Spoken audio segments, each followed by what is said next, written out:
Bonjour à tous, c'est Arnaud. Les namespaces, vous les utilisez sûrement déjà depuis un certain temps sans peut-être vous en rendre compte. Prenons un script classique de Unity. Il hérite de MonoBehavior et on voit ici au-dessus une ligne écrite Using Unity Engine. Cela signifie que notre script fait appel à des classes faisant partie d'un namespace appelé Unity Engine. Si on supprime cette ligne, on remarque que notre éditeur ne retrouve plus la classe MonoBehavior. C'est parce que cette classe fait partie du namespace Unity Engine. Pour résoudre ce problème facilement, il nous suffit d'indiquer devant la classe MonoBehavior Unity Engine. Mais ce problème va apparaître avec d'autres classes. Prenons par exemple debug.log qui va afficher un message dans la console. Il a besoin de renseigner le namespace Unity Engine en spécifiant Unity Engine.debuglog afin que l'éditeur le retrouve.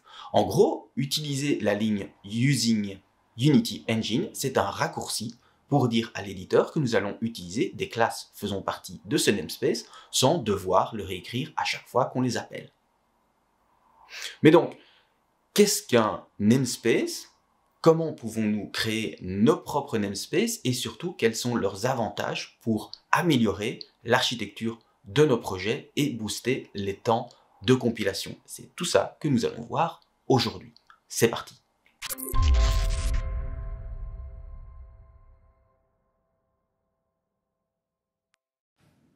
Les namespaces existent pour cloisonner vos classes et contrôler leur accès. Pour créer un namespace, il suffit d'encapsuler une classe de la manière suivante.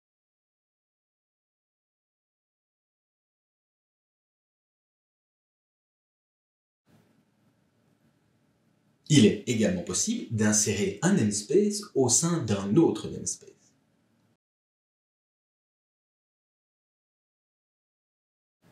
Pour accéder à la méthode myFunction de la classe myScript, il vous faudra alors renseigner tout le cheminement des différents namespaces auxquels myScript appartient ou alors utiliser using mynamespace.mysubnamespace afin de ne devoir écrire ce cheminement qu'une seule fois.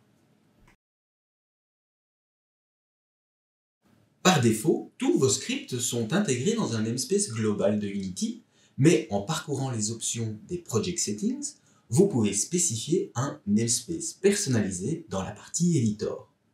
Dès que vous créez un nouveau script, il est encapsulé d'office dans votre namespace personnalisé. Pratique. Les namespaces vont vous permettre de réfléchir à l'architecture que vous voulez donner à votre projet et à limiter le spaghetti code. Prenons un exemple concret. J'ai dans un dossier script une classe monster héritant de MonoBehavior et implémentant l'interface iInteractable. Plusieurs scripts, troll, dragon et zombie, héritent de cette classe monster. Les scripts chest et sword vont eux implémenter l'interface iInteractable. Pour organiser mes scripts, je vais placer ces monstres dans un dossier monster ainsi que l'interface dont ils ont besoin. J'effectue ces changements via l'éditeur Rider, car il dispose de quelques outils bien pratiques pour créer facilement des namespaces automatiquement. Visual Studio doit sûrement avoir ce genre d'outils également. Une fois les classes dans leur dossier, je peux demander à Rider de générer le namespace sur base du nom du dossier et d'adapter les scripts en fonction. Chaque script du dossier appartient maintenant au namespace monster. Pour chess et sword, je peux les déplacer dans un nouveau dossier item et générer un namespace.